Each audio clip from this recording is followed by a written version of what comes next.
नमस्कार, आप देख रहे हैं द न्यूज और मैं हूं प्रतिमा पांडे। चलिए शुरुआत करते हैं खबरों का सिलसिला। और हम यहाँ इस कार्यक्रम में उपस्थित हैं और नारी शक्ति वंदन अधिनियम की हम चर्चा करने जा रहे हैं। हमारे बड़े भाई रघुनंदन भदौरिया जी ने आगाज किया इस कार्यक्रम का। हमारे जिला अध्यक्ष जी, जो कि अभी किसी अन्य कार्यक्रम होने के कारण इस कार्यक्रम की अध्यक्षता भी कर रहे थे, उन्हें जाना था इसलिए वो गए। और हमारे मध्य उन्होंने भी आपको सभी योजनाएं और संक्षिप्त, क्योंकि इतना विस्तार है इस भारतीय जनता पार्टी के कार्यक्रमों का, योजनाओं का, कि वो सब हम सबको कंठस्थ हो गई हैं। मैं कुछ नाम बीच बीच में लेती जाऊंगी। हमारे महामंत्री और इस कार्यक्रम के संयोजक जिले के हमारे मध्य अर्जुन बेरिया जी हैं। मैं उनको मंच से यहाँ से नमस्कार करती हूँ। हमारे मध्य यहाँ हमारे मंडल अध्यक्ष सनी जी भी हैं। तो ऐसे ही बीच बीच में आप लोगों का उत्साहवर्धन के लिए नाम लेती रहूंगी। अब न रुकेगी, अब न झुकेगी, हर बंधन को तोड़ेगी और भारत की हर बेटी नया इतिहास जोड़ेगी।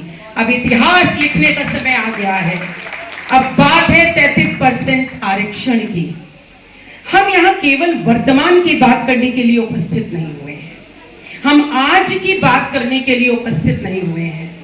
आज इस कार्यक्रम का, इतनी मेहनत का, इस आयोजन का, यहाँ आप सभी के उपस्थित होने का सिर्फ उद्देश्य आज की बात करना नहीं है, यह उद्देश्य है भविष्य की बात करने का। आज हम यहाँ उपस्थित हैं, लेकिन भविष्य एक दिन में नहीं बनता, भविष्य अचानक नहीं बनता।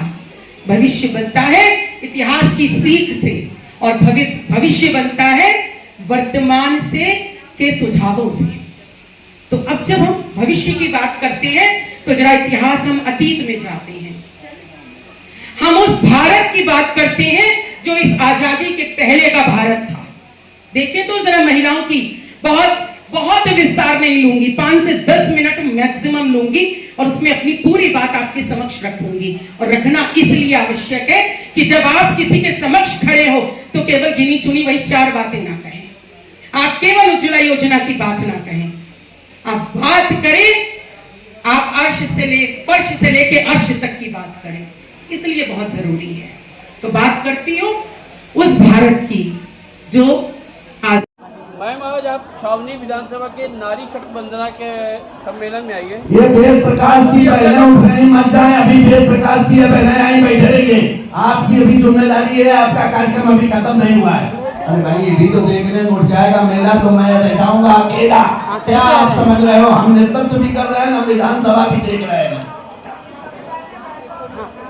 क्या कहना चाह रहे हैं कानपुर की जनता को, किस प्रकार से संदेश देना चाह रहे हैं आप? कानपुर किधर देखना है? कानपुर की जनता को ये संदेश देना है कि हमारे प्रधानमंत्री मोदी जी ने नारी शक्ति वंदन अधिनियम लाकर पूरे देश में, पूरे राष्ट्र में एक क्रांति ला दी है। ये 33% आरक्षण नहीं है, ये आधी आबादी को, एक पूरी आधी, अगर वो स्वास्थ्य की बात करेगी तो वहाँ सिर्फ आंकड़ों की बात नहीं होगी, वो अनुभव की बात होगी। जब वो शिक्षा की बात करेगी तो वो योजनाओं की बात नहीं होगी, वो अवसर की बात होगी। इस तरह नारी को लाकर उन्होंने पूरे राष्ट्र की एक दिशा, एक गति बदल दी है।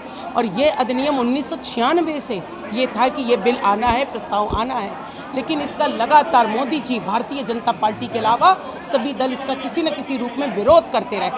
सिर्फ प्रधानमंत्री मोदी जी ऐसे थे जो इसको ला पाए 2023 में, और तीसरी बार प्रधानमंत्री बनते ही उन्होंने जनगणना के साथ ही इसका आगाज कर दिया और इस अधिनियम को लाकर पूरे देश की आधी आबादी को मजबूत कर दिया। आपको हमारी बहन जो आभा जी ने बताया, हमारे अध्यक्ष श्रीराम सिंह ने बताया, हमारी बहन अनीता त्रिपाठी जी ने बताया, हमारी बहन नीलम शुक्ला जी ने बताया, और खासकर पूरी तैयारी से डीएम की परीक्षा पास करने वाली आशा पांडे जी ने बताया, जो लिख कर आई है।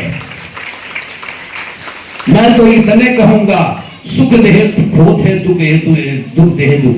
माता से बढ़िया सुख देने वाला कोई नहीं है। माता भूखी रह सकती है, लेकिन बच्चे कोई नहीं, आने वाले अपने घर पे मेहमान का भी सम्मान करती है।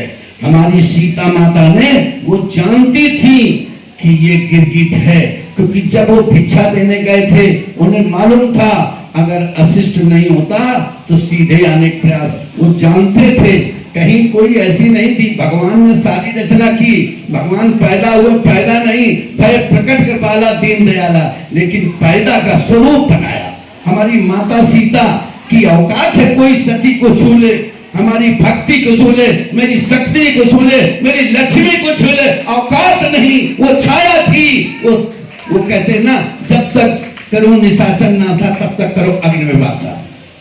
आप समझते हैं कि हमारी माताओं ने, लोग कहते हैं, मैं सबने बोल दिया, मैं सनातन की तरफ बोल रहा हूं कि कहते हैं कि माता माता हमें जनियो, हम माता हैं बुरी बलाए, और जिन्होंने लड़के पैदा करते ध्रुव प्रहलाद समान, आज प्रहलाद की वजह से होती है, आज ध्रुव के लिए हम लोग नाम लेते हैं, ये माताओं ने जन्मे हैं।